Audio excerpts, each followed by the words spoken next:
parenting is one of the things I love to talk about the most.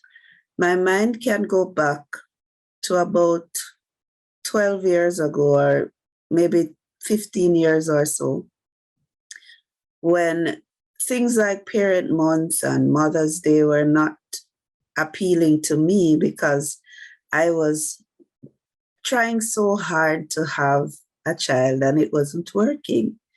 And so I would avoid certain things because it was just too painful. God intervened and I became a mother. And I still remember that night when I held my daughter, my first child, in my arms, and the reality hit that I had actually gotten my dream. I was now a mother. It was one of those moments I'll never forget. And I'm sure that as parents listen to me this evening, and as I shared just that little bit of my story, you probably remembered the birth of your first child or the birth of one of your children. It's a special moment. Because of how my journey started, I do not take parenting lightly. I believe it is a gift. And it is out of that belief that God has helped me to write my first book called Directing Your Arrows, a strategic approach to successful parenting. This evening, I can only give you a few tips on how to parent with purpose, how to direct your arrows. And so I'm going to go right into it, and I ask that you journey with me.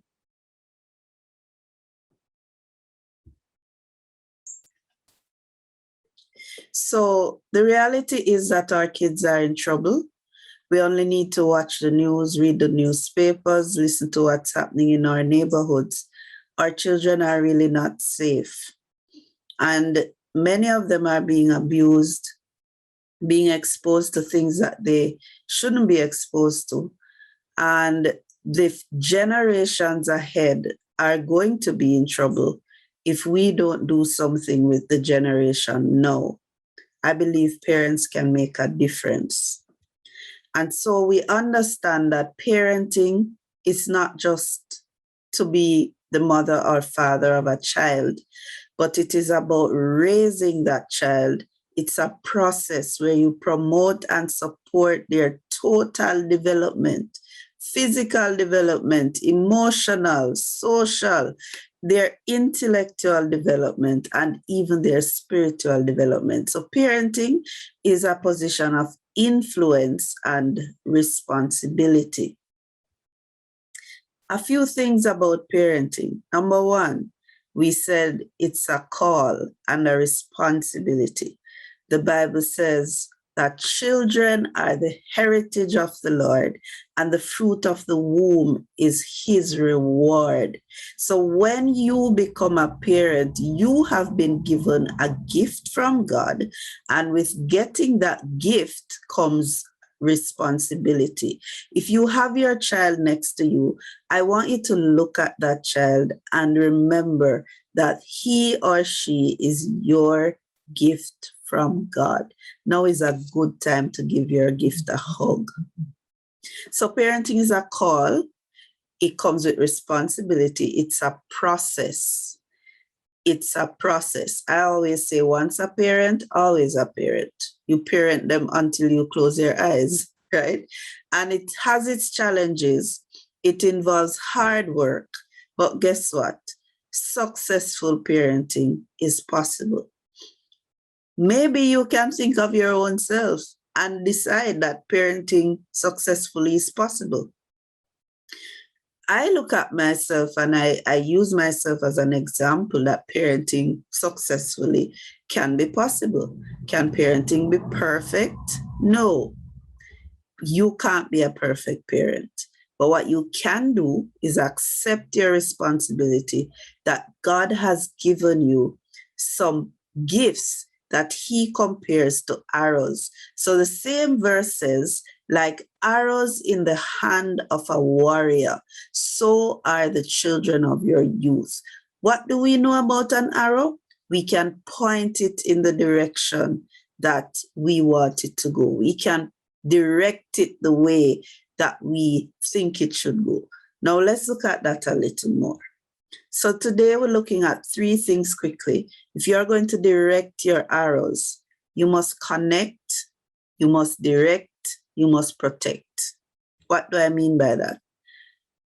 We live in a society where parenting is seen as making sure a child is always doing the right thing, keeping them out of trouble, discipline, all of those. And yes, they are involved in it.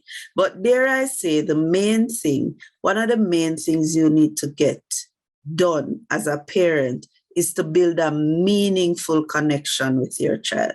If you don't have that connection with your child from early, that is going to determine the quality, the result of your parenting. So I have here the rise or fall of all you do as a parent depends on the quality of your connection. So there's this saying we have, connect before you correct.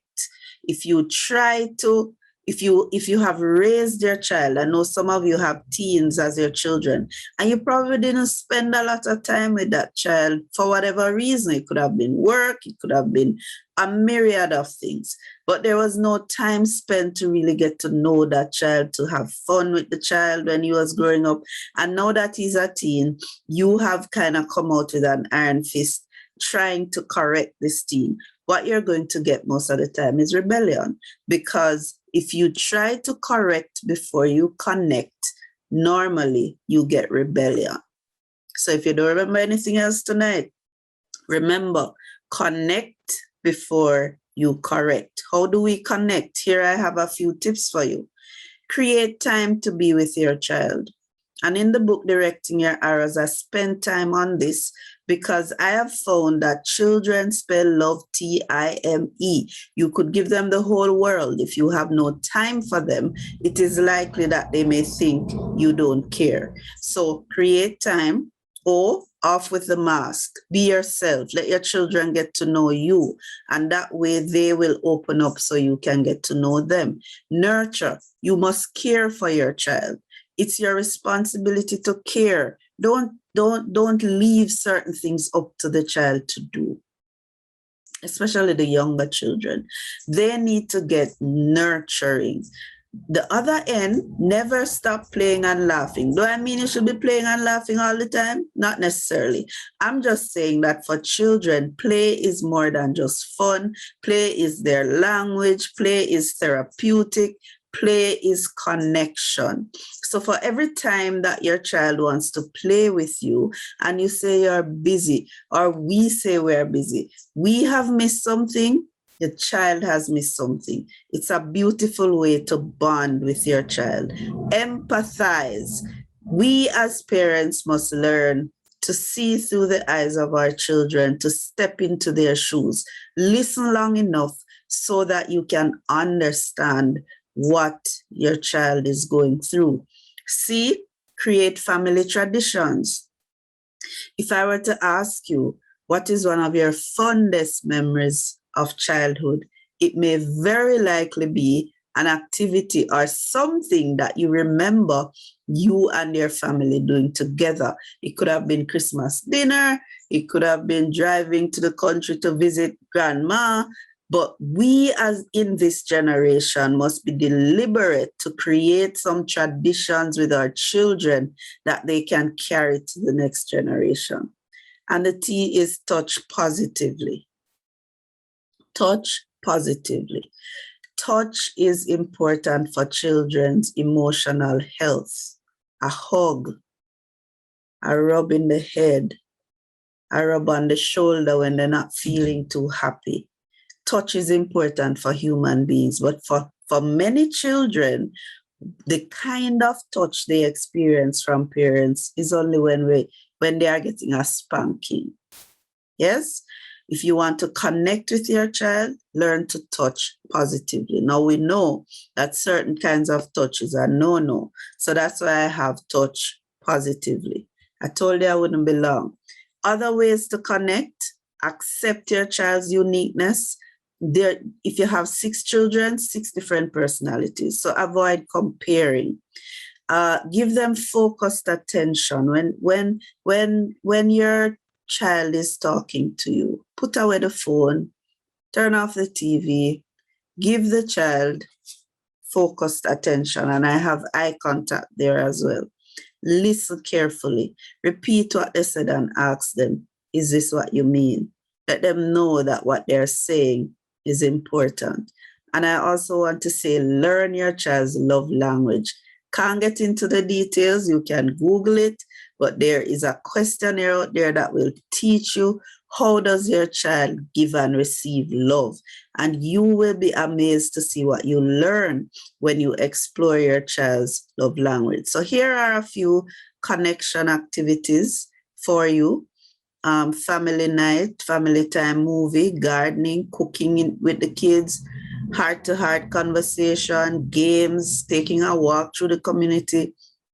If you have girls and you're a mommy like me, you can have makeover night, and any hobby that the children enjoy. So parenting is active work. It's not just limited to school. And many of us make that mistake. We only focus every time we talk to the children. It's about, did you do your homework? Is the assignment finished? Make sure you pass the examiner. Or, okay? School is critical, but school is an aspect of life. Okay?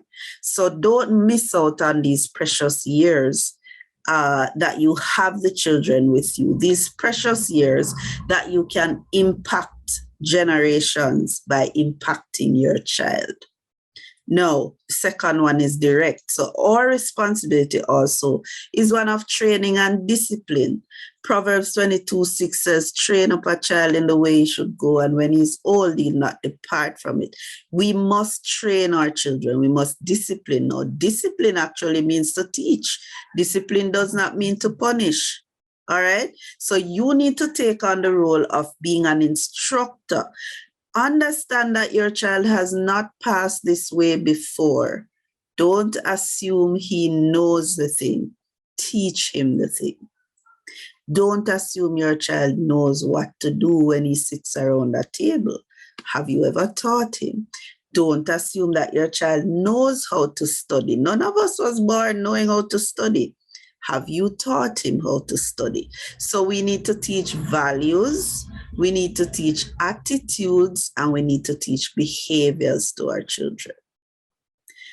And the last point I'm making is that we must protect our children. We've established that they are God's heritage. They really belong to Him.